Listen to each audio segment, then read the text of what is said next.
Good morning and welcome to Community Conversations. I'm Vicki Green. Today, my guest has been called a woman of fire, and colleagues have said she has contagious enthusiasm. She's on this year's Worcester Business Journal's 40 Under 40 list. And with that, I'd like to welcome Meredith Harris. Good morning, Meredith. Thank you for being here. So Meredith is here because we're talking about a city, an increase in jobs. It's a home to many companies that you'll recognize and probably don't know they're there. It's not Worcester. It's not Springfield. It's not Boston. It's not Providence. It's not Framingham. We're here to talk about Marlborough, Massachusetts. So Meredith is the executive director of the Marlborough Economic Development Corporation, known as MEDC. So Meredith, explain what the role of MEDC is in the city of Marlborough. Absolutely. Yeah. So MEDC, we were created, we're just back in 2010. So that when we came into the city, it was created basically because, back in 2006, 2009 timeframe, there was a couple of companies, big names that had left the city. Was that 3M? So it was, Fidelity had left the city and HP. They took with them, a large number of jobs, which the people back then, much smarter than myself, decided, hey, we can't have that happen again. And if a company, of that size, really of any size is going to be leaving the city, we'd like to at least have a bite at the apple to say, how can we get you to stay, or what's wrong? Can we kind of correct the problem? So long story short, MEDC was created back in 2010. Our job is to attract and retain business with the overall mission of keeping the residential tax base stable. That sounds kind of boring, but at the end of the day, we look at your tax bill as our report card for the citizens of Marlborough. And overall, we're the promotional arm trying to bring people in and really try to make Marlborough the best place to live, work, and play. Well, it seems to be working so far, and we're going to talk about some of the projects that many people listening to our conversation today have been there, or many who don't even know some of these places exist. So that's why we're here today. So now for any city, Marlborough has a population of approximately 40,000 as of the latest data that I saw, which probably was 2017, which is very close to the size of Natick, which I was surprised about. A lot of people go to Natick because of the mall. You hear the Natick Mall, and there's movie theaters, et cetera. Now, what do you think are the keys to success and economic growth for any city, including Marlborough? Sure. So, you look at a list. What do you want when you're going to a city to, quote unquote, live, work, and play, right? You want to have good schools. You want to have jobs that are available, companies that are available, good companies, places to eat, places to live, places to go and shop, any kind of amenities, things of that nature. A vibrant downtown, that's something that we're working on pretty closely right now. And all of those things, put together, I think is what really makes a great community a great community. Yeah, and I think you talk about schools, and people, I got to say, in Metro West, Marlborough is a city by right. And I grew up in a suburb right next to Marlborough. And Marlborough is surrounded by some fairly wealthy suburbs and always was seen as a city. There was a movie theater. I grew up in Sudbury, which I love. But we went to Marlborough for city things. We went to Natick for city things. Not city as in Boston, but as in movie theater, bigger supermarkets. This is a long time ago. Sure. But it was always seen as a city. And we never thought about it. We played against them in athletics, but Marlborough was always a city. And it wasn't really looked at, as favorable as far as schools went, because the fact it was a city when you live in a suburb. So what have the schools been doing so that the message comes out? Because I've hearing much more about Marlborough, but I hear about AMSA, which is the Advanced Math Science Academy, which is in Marlborough. Yeah, one of the top charter schools in the state. Yes. And obviously Assabet, the tech high school is down the street. So, but what about the public schools? Yeah. What's been going on there in the last 5 years or so? Yeah, I think the public schools have been kind of, flying under the radar. There's a lot of great stuff that's happening at Marlborough Public Schools that I don't think is out there enough, and so we're really trying to take a deeper look at making sure to get that message out and make sure people know all the wonderful things that are going on at our schools. We have a nationally recognized STEM program and a robotics team that is consistently winning, awards, and a music program that is, second to none. So, there's a lot of amazing things that are going on. And, I, for one, am always amazed to see, the connections that the schools are trying to make for these students. When they're coming out of high school and trying to look at whether they're going to college, they're getting opportunities at Marlborough Public Schools that you might not get other places, in terms of getting credits that are going to be applicable to college, or Yeah, I saw that. things like that. They have a program where you can actually take classes for college Correct. that you can apply to college credit. Exactly. And that's something you don't hear about. No, and it's amazing. Not AP necessarily. It's a whole. It's a whole different program. So I think that when young families are looking to come into a community, that's the kind of stuff that they should be looking at. And it's not always about the MCAS scores. There's a much bigger picture, and you want to look at the whole picture, not just standardized testing or scores, things of that nature.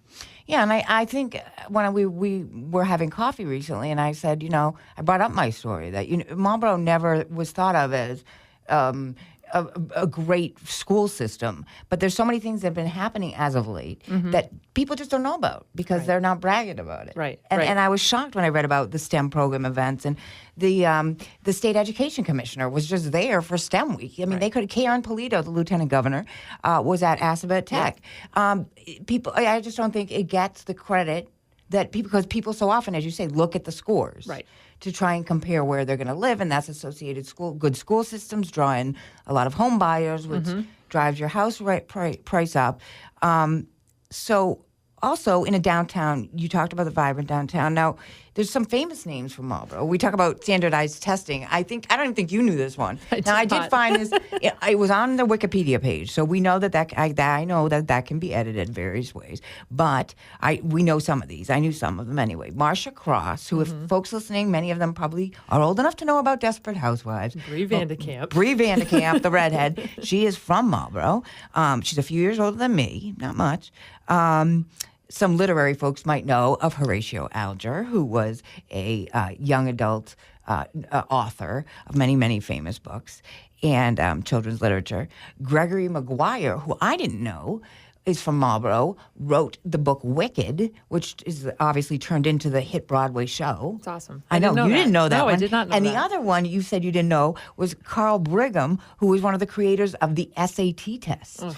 It's from Marlboro. So thank you, Carl Brigham, and thank you, Marlboro, for Carl Brigham. No, the SAT test has its benefits, has its merits. MCAS, there's a standardized testing everywhere, but it's just funny that we talk about not necessarily looking at standardized testing because there has been an educational shift, I think, in the country. I know my daughter just is in college, and some schools look at the numbers much more than others, where it used to be that everybody went by your SAT score. Right. So, and just to jump in, Marlboro Public Schools right now are trying to get really creative. Not everybody's meant to go to college either, and not everybody should go to college. The amount of debt that you're coming out of school. I mean, I'm one of them, and you want to present the students and their parents with all the opportunities that are available. And right now we're exploring a couple different opportunities with local companies, Patriot Ambulance in particular. Of how do we provide different programs for the students during their senior year, or try to certify them with different whether it's an EMT certification. They can get that in high school. Well, so we're looking at it. We're trying to do something like that, and that's kind of the innovative, creative thinking that's going on at Marlboro Public Schools that I don't think people really realize. To me, actually, future Panther mom myself, that's something that Panther being the mascot of Marlboro. Absolutely. And yes, you are due. I am absolutely. And you live in Marlboro. I do live in Marlboro, yes. But so we look at those kind of things, and to me, that means so much more. To have the opportunities that are available, and they're laid out, and they can really choose their path. What's their pathway, and we've been trying to do better at connecting the schools to the business and the community. And I know we haven't really got into the business piece yet. Well, go ahead. Mention some of the businesses that are there, because I didn't know some of this. People hear that, Fidelity was there, but that TJX has an office there. Yep. But name some of the other companies, because they're hidden. Yeah, right. Off of 495, and the exit for folks that have driven down 495 either way. There's an exit now, I think of it as new, but it's not that new. Cimarrano Drive. Correct. And there's a lot of businesses that's in Marlboro. Right. And who's up there? Yeah, so in that complex in particular, Joe Zink Atlantic Management had come in a few years ago. They brought in GE Life Sciences there. Which is a huge employer, GE. Yeah, huge employer. Yeah, so GE Life Sciences is right next to TJX. They actually share a building with Quest Diagnostics. One of the newer companies, Whole Foods, they came out. They brought their North Atlantic regional corporate office to Marlboro from Cambridge. They came out here. See, that's huge. Huge. I mean, you say it quickly, but Whole Foods. Right. Northeast corporate office. Right.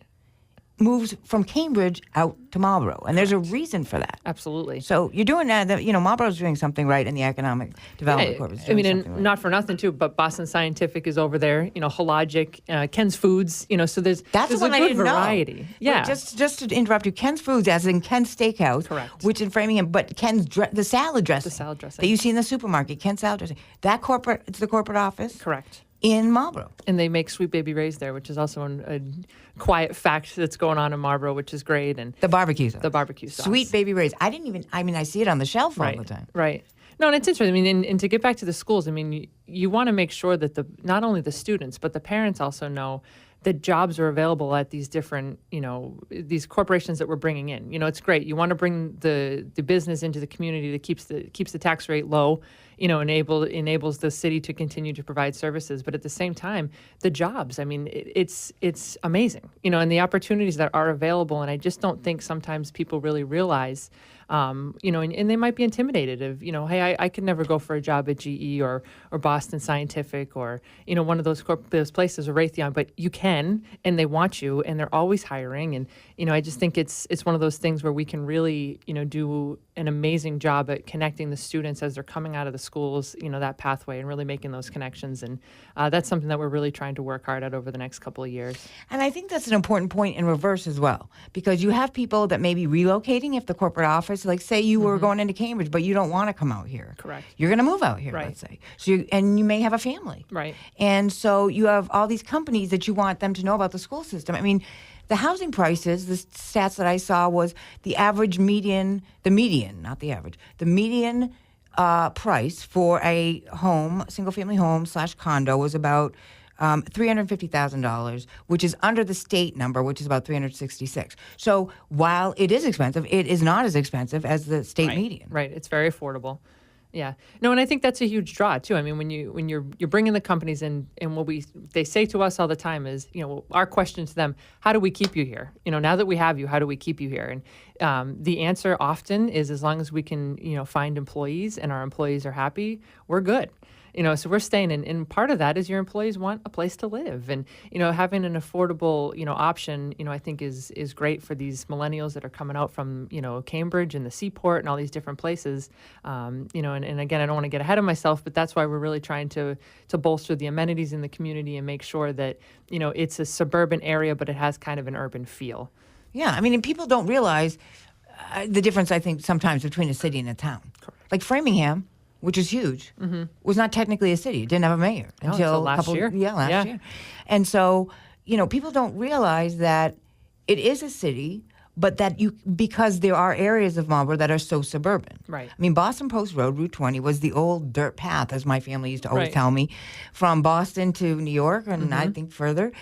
So that's a main thoroughfare, but when you drive it, it really isn't. It's, Right. It's a 2-lane road in both directions. But there's so much on Route 20, and then you get off Route 20, and there's these beautiful developments, just like any town. Right. It's a lots city, of open but- space too. Yes. Yeah, parks and things of that nature. Okay. I saw recently on your website that there's a beach in Marlborough. And like I said, I grew up in the town next to Marlborough. So where is the beach in Marlborough? Because that's a huge draw. Yes. Yeah. So Memorial Beach, amazing. An amazing little gem that's in our community. Yeah, I didn't know about it. Yeah, it's right in the Fort Meadow area off of Hosmer Street. But, the current mayor, Mayor Vigin, had put one of his first projects was to renovate Memorial Beach back in 2012. And it's a hot spot. I mean, you go there any weekend of the summer, any weekday of the summer, and to be honest, and it's packed. And it's free if you're a resident. It's free if you're a resident. Yep, you come in and they have grills that you can use. There's restrooms. There's facilities. It's really a really nice little hidden gem in our community. You're not kidding, because I really didn't know.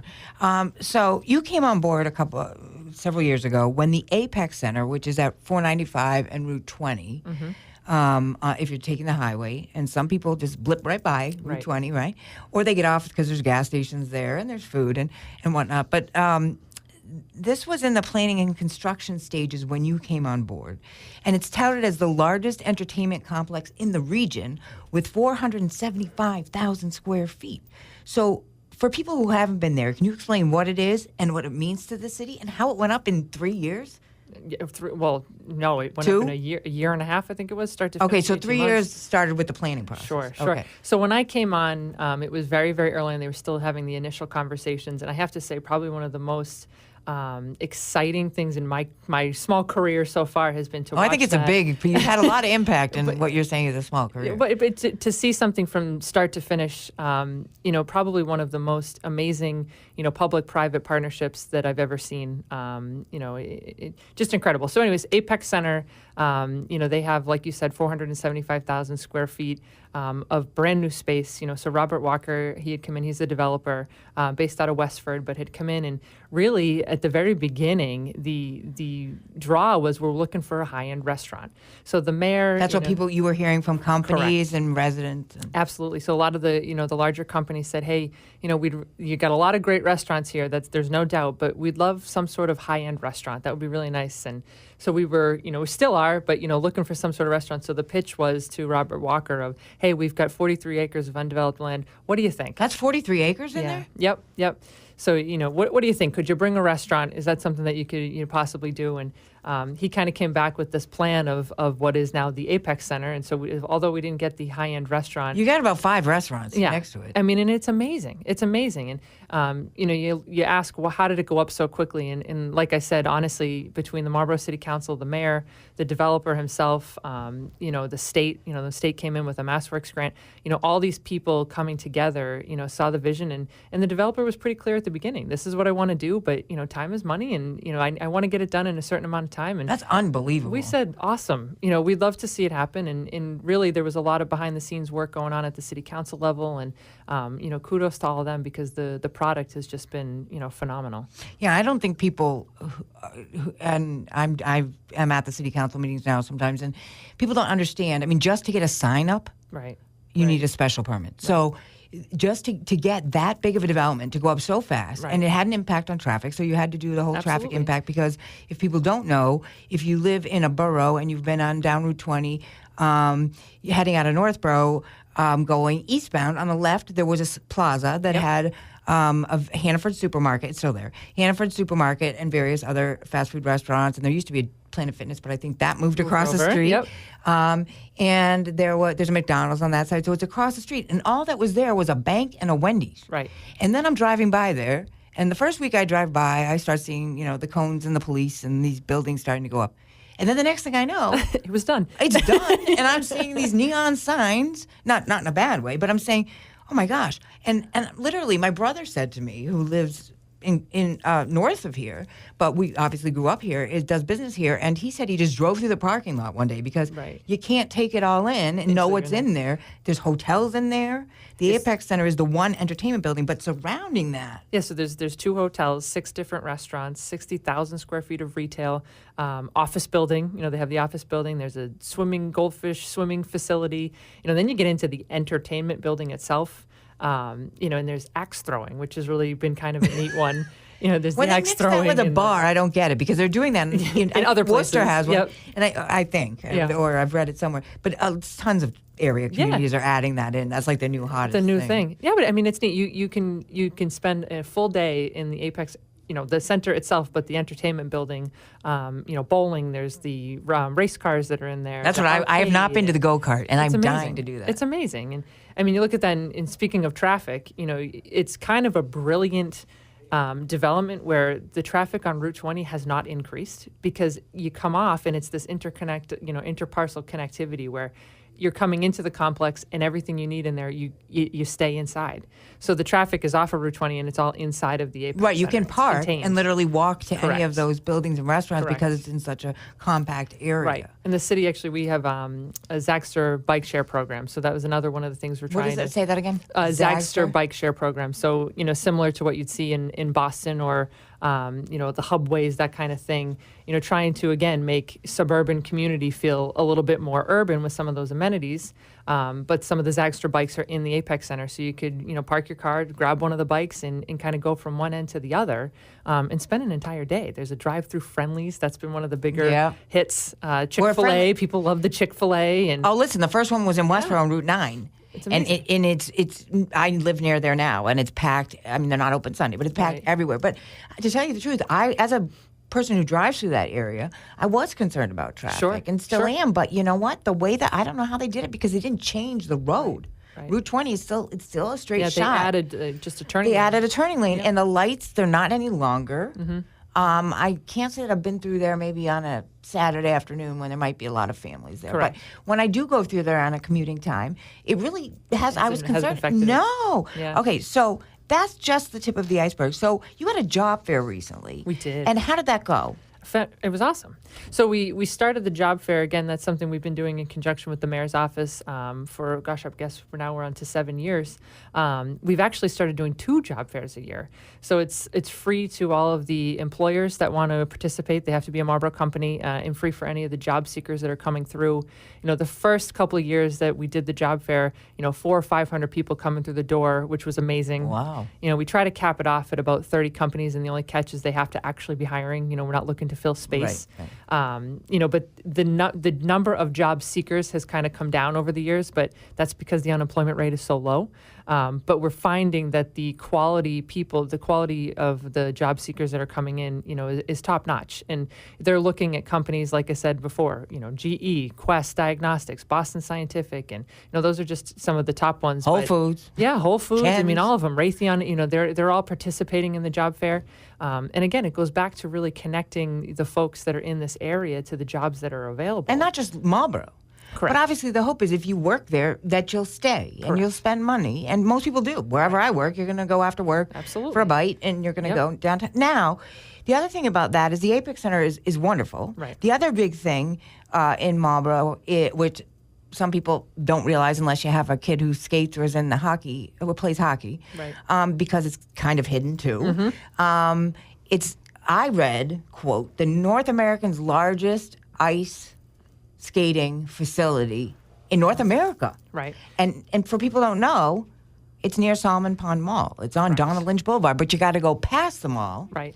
to And there's get a to it. Target and office buildings, and then you come on this huge. Now that must have an impact on hotels. Oh my gosh. And because so Yeah. many Olympic skaters used to train there. Yeah, I think the stat is there's about 1 million people that come through. It's the New England Sports Center a year, and actually, 1 million people a year. yeah, Wow. it's pretty amazing, and it's actually so they just added 2 new rinks last year, so it is now the largest indoor skating facility in the world.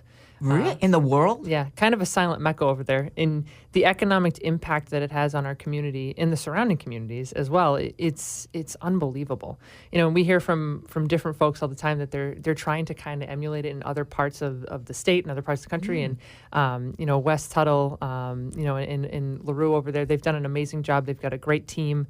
It's Who's really LaRue? So he's the owner. Okay. But they've just done an amazing job of keeping that place going, and it's you have to see it to believe it.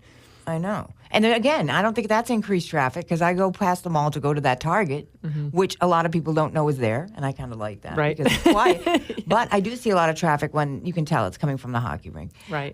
Or the ice skating, the sports complex. Well, and the overflow. I mean, so you think about it. All those people that are coming in to go to the ice skating facility, they're going to eat lunch. They need to go do a little shopping in between games. The hotels. I mean, you mentioned the hotels. It really is an economic engine. Yeah. Now, that obviously, like you said, affects the residential tax rate because the more business you have. Now, you have a dual tax rate. We have a Marlboro. split rate. Yep. Right. Split rate. So in Worcester, they're trying, from a business perspective, the businesses want to get the commercial rate down. So they're trying to. Tim Murray was with us in studio last week and was talking about this. So from a business perspective, you obviously want the tax lower. But if you're a homeowner, and you are now in Marlboro, right? I am. Yep. So you want to keep the residential tax rate down so you can get Right. people to move to the city. Well, and I think the beauty of Marlboro too, the residential tax rate is low. It's been stable, for a number of years, but the services have continued to increase. So the business that's coming into the city is helping the city continue to add services, such as leaf pickup and the beaches and the splash pads and things of that nature. We're able to do those different types of projects without taxing the residents. Okay. So just if you're just joining us, my guest in studio today is Meredith Harris, who's the executive director of the Marlborough Economic Development Corporation. We're talking all things about the city of Marlborough, many of which I didn't even know when I grew up in the area. Now, you told me that you're not originally from Marlboro. So what made you decide to come up here? Did you have the job first, and then you decided? Okay, Yes.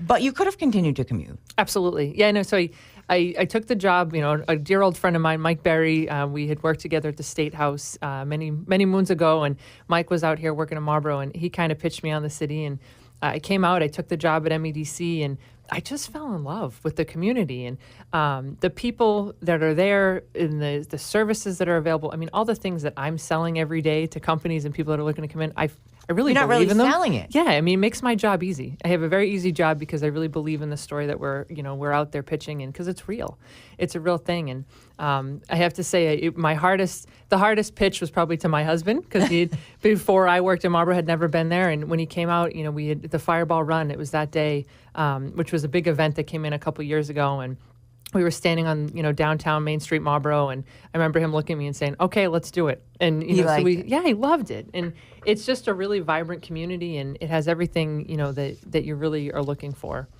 Okay, so that kind of gets me to the restaurant scene. Sure. Okay, so in Worcester, which is a city that I love and I've adopted, I lived here and worked here for many years. The restaurant scene has been exploding. We're getting more attention in Worcester for it. I think also because of now the talk of the Worcester Red Sox, and there's a combination of a lot of development, Sure. which is similar to Marlboro. So the restaurant scene is it's a very diverse community. Yes. In Marlboro. Yes. And Main Street in particular always had these small restaurants, and now, so it's not just chains, but you have isn't Loro Yep. the Italian restaurant, Yep. which is right at Yep. Florida? Yeah, I've heard nothing but fantastic things. it's But fabulous. then the diverse cuisine downtown is amazing, and I can't help drawing a comparison to Worcester, because now you're talking about you're going to have a first brewery opening up soon in Marlboro. We are. Yes, they haven't officially launched their date, but we're hoping, within the next week or two, if everything goes according to plan. Flying Dreams, which actually is here in Worcester, they're going to continue to do a lot of their manufacturing here, but they're bringing their first tap room to downtown Marlborough. Well, they'll do some brewing down there, a little bit of a special Marlborough batch, so you'll have to come to us in order to test that beer. So we're really excited about that. We've got another brewery that's opening that's actually a brewery, but also a coffee roasting facility. So, the wife likes the coffee, the husband likes the beer. Perfect marriage, in my opinion. And so we were looking forward to those guys coming in. And there's some old hats. Wellies is down there, which is a really great, restaurant. And, a lot of different folks. But I think one of the hidden gems, again, another hidden gem, Villa Toro, which is a diner that's right off of Main Street. It's not on Main Street, but right off the beaten path. It's right there where I used to live. When I lived in Marlboro, Yeah. I rented. Yeah. And you wouldn't know. You wouldn't know. No, so It's a tiny little diner. Tiny little diner, but it's a kind of a Guatemalan fusion, but they were just named the #1 diner in the country by Travel and Leisure magazine. #1 diner in the country. Yes. In It's Marlboro? amazing. In Marlboro. And it is this little tiny, I know. diner. I've driven by there. It's amazing. But they really, it's an amazing meal, and they're packed all the time. And it's funny because you go in there and, there's guys in business suits, there's all kinds of different folks that are there eating and enjoying. And it's not on Main Street. It's not on Main Street. It's right off of Main Street. So, as we wrap up, what would you tell a friend if you were looking to move to Metro West, because you did? Why should a single person, urban professional that might live in downtown Cambridge or Boston, move out to Marlboro, or if you're a family, why should you choose to live in Marlboro? Sure. So I think if you're afraid to leave that Boston, Cambridge, so really urban life, you can get all of the same things that you're getting in Boston out here, but it's more affordable. You have a little bit more space. When you're done, renting the apartment with, 5 of your friends right out of college, and you're looking for a little bit more room, you can come out this way, and you can still enjoy all of those different services. And not for nothing, but you're, 30 miles from Boston. So if you want to go in and enjoy some of the things that are going on in Boston, or come out to Worcester, you can do that. There's just an abundance of opportunity, and I think, And the housing rates, Absolutely. there's new builds, there's older homes, Yep. first time, condos, and a lot of that is coming in. And we're wrapping up, but I did want to mention that your organization, the Marlborough Economic Development Corporation, has worked extremely hard with city councilors and the mayor to come up with, several years ago, the Marlborough Village District, Yes. which is allowing for a speedier, in layman's terms, allowing for developers to come in and do mixed-use developments, which has residential housing, and then it might have retail shops on the first floor. Correct. And they can get through the process a little bit faster. Correct. With Yeah. the city. Yeah, I mean, we always try to position ourselves as a business-friendly, community, and we mean that. And the 2014 zoning of downtown, is just an example of that. And it took a couple of years, but, now that we're finally starting to see some of the mixed use projects that are coming online, I think you're going to really be able to see some of that, again, that urban feeling, of the amenities and those types of apartments. And that's what people are looking for, when they're coming out this way. Yeah, and as I said, I've been following the city council, and two of them should be breaking ground, and this is in Main Street, downtown. Yes. This is not on Route 20, correct, the major sections of Route 20. This is downtown Main Street, Marlborough.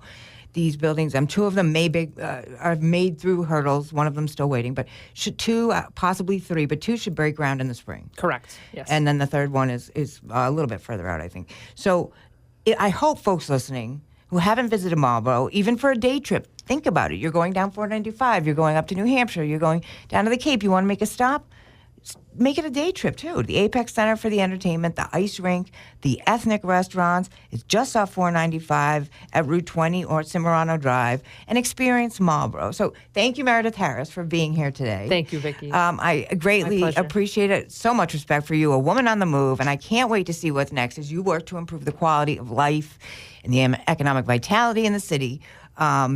You were named a Woman of Fire by Banker and Tradesman magazine, which is a popular real estate trade publication, and this year's Worcester Business Journal's 40 Under 40 list. So it's Meredith and Marlborough on the move. That's Community Conversations for today. I'm Vicki Green. Have a wonderful day.